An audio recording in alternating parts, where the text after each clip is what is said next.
কসবায় খালেদা জিয়ার রোগমুক্তি, গুম, খুন, নির্যাতিত নেতাকর্মীর পরিবার সহ সকল পেশার মানুষের সম্মানে ইফতার ও দোয়া মাহফিল অনুষ্ঠিত।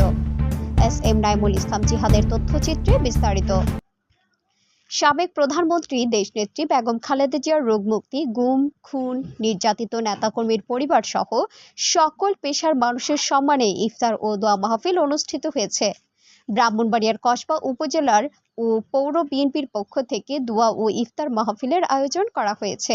শনিবার ২৯শে মার্চ বিকালে কসবা তফাজ্জল আলী কলেজ মাঠে এই দোয়া ও ইফতার মাহফিল অনুষ্ঠিত হয়।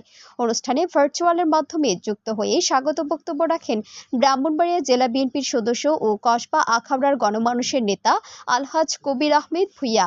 কসবা উপজেলা বিএনপির সভাপতি অ্যাডভোকেট মোহাম্মদ ফখরুদ্দিন সভাপতিত্বে অনুষ্ঠানে প্রধান অতিথি হিসেবে উপস্থিত ছিলেন ব্রাহ্মণবাড়িয়া জেলা বিএনপির আহ্বায়ক অ্যাডভোকেট মোহাম্মদ আব্দুল মান্নান।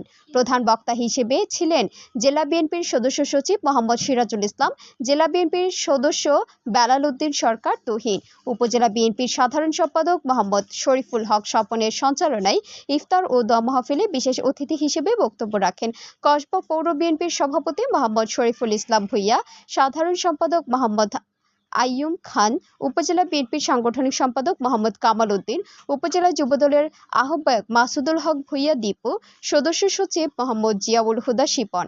এতে বক্তব্য রাখেন যুবদল নেতা মোহাম্মদ শাহিদুল খাঁ, আতর রহমান বাবু, সাইফুল ইসলাম, ছাত্রদল নেতা সিরাজুল ইসলাম ইমু, সাদ্দাম হোসেন, সাদ্দাম খন্দকার সহ আরো অনেকে।